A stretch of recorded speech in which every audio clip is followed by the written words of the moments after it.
বাবারা মায়েরা বাবাজিরা আমার ও সন্তান শীতলপুরের বাবারা মা বলতেছে বাবা গো তুমি সবসময় সত্য কথা বলবে তুমি যখন সত্য কথা বলবে তোমার এই পাঞ্জাবিতে আমি তোমার মাদ্রাসার খরচ হবে বলে 16টা স্বর্ণ মুদ্রা তোমার কাছে দিয়ে দিলাম ও বাবা গো তুমি ভালোভাবে রওনা দাও বলতেছে মা আমি আসি আসসালামু আলাইকুম ওয়া রাহমাতুল্লাহি ওয়া বারাকাতুহু আমি মা আপনার সম্মান খানা আমি বজায় রাখবো এখনকার সন্তানেরা কি মায়ের সম্মান বোঝে বাপের সম্মান বোঝে যদি বলে আব্বা আমার তো ওষুধ কিনতে হবে আমার বউ শাড়ি কেনার টাকা নেই আমার সবালের জামা কেনার টাকা নেই যদি বলে ও রাখি বলতে খুব বাবা ভালোবাসে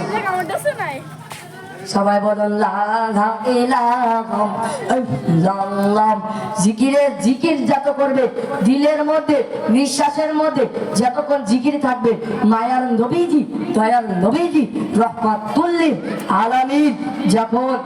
দেখা দেবে কেউ জানবে না কোন ভাগে যে দেখা দিবে বলুন বাবা এক সময় এই পেয়দা পাড়ার মোড়ে আমি এই পেয়দা পাড়ায় বলে যাই